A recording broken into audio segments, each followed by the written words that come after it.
Today we're going to see if this $20 Amazon shift linkage is worth buying to replace your boring stock linkage, or if you need to spend a bit more money to get a quality part.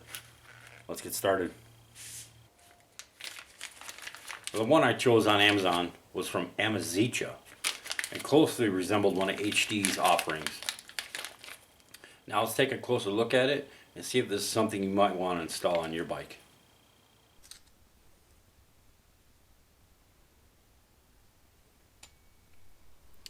Does come with the Heim joints.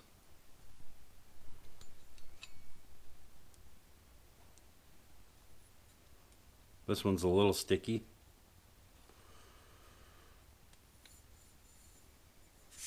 Overall, it's a decent quality. There's a few nicks here and there, but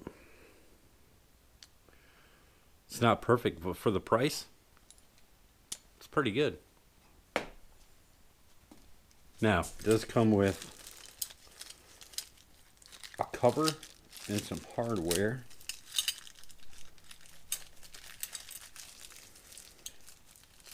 I'm assuming this is if you have a chrome one.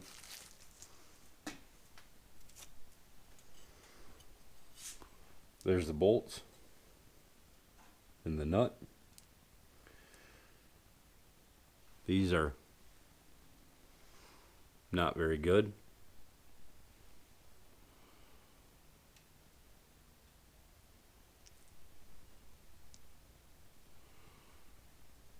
Look at the quality of the bolts. Not very good.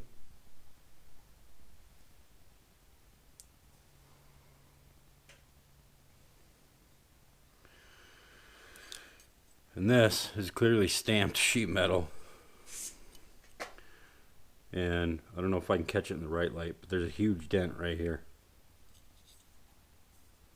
And the sides are gouged where they bent it. Junk. So, will a low buck knockoff part work for you? This part seems to be alright. Besides the few nicks and stuff, it's actually pretty nicely done.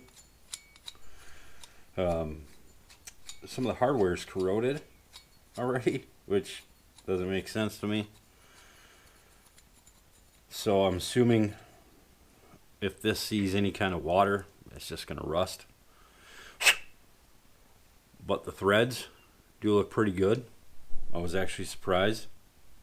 They're not flat anywhere. They're not cross-threaded.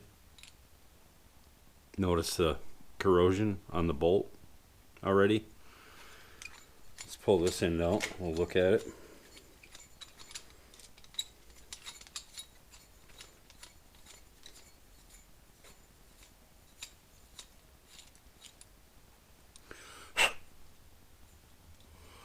That one's pretty good. I'm not sure if you know about dissimilar metals, but putting steel with aluminum causes a corrosion. I know there's a specific word for it. I can't think of it right now. But they don't like to get along. So then you get corrosion like this, and it occurs faster than it would if this was steel on steel or aluminum on aluminum. That's kind of what it would look like on there. Surprised, not bad for the price. And if this is any good, you can get better Heim joints. So how does this compare to something like this? This is a custom one-off piece made specifically for me by Dunphy Cycles. I'll put a link in the description to his website and his Facebook page. If you're a member of the Road Glide Nation on Facebook, you're familiar with his products. His products are all over there. Let's take a look here.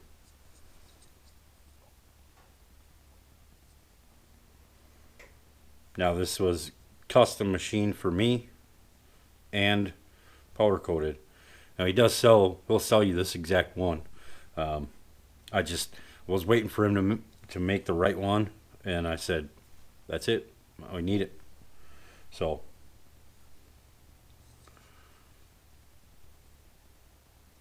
now the custom aspect of from Dunphy Cycles sold me on that shift linkage. He can make you anything. He can make you saddlebag inserts, custom badges, tour pack badges, and he even has copper on some of his products. Now, let's get this installed and we can adjust the linkage and shift arms so we can put this in the exact position that we want for our riding style. And the thing to consider is sometimes one tooth on the shifter shaft makes a huge difference. It could mean this being too close to here for your boot, or too far away, so you really got to lift your foot up. But with these heim joints and the splines on here, it's nearly infinitely adjustable. So the front of this is going to be 1/2 inch, and this one here will be 7/16. And we'll also need a 7/16 on this backside to loosen this nut. There it is.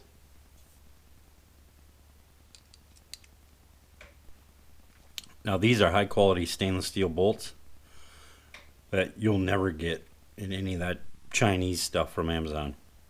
So the short one will go on the back, and the long one will go up here and go through, and we'll reuse that nut.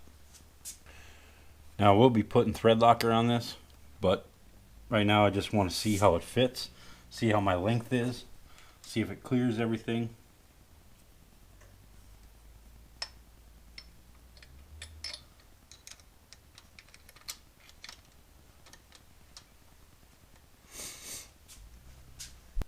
Now from where it was at, it looks like it's a bit higher than it was before.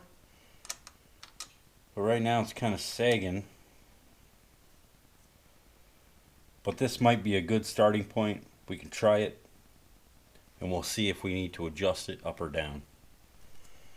To adjust it up or down, we have the choice of moving this shifter shaft, or the shift lever, or we can pull this off and screw that out a little bit, or screw it in and make an adjustment on this side so it looks even.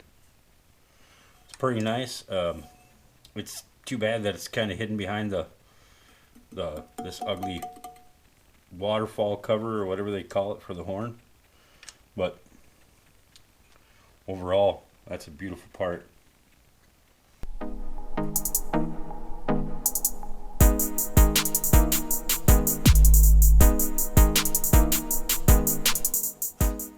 Alright guys, that's it for this week.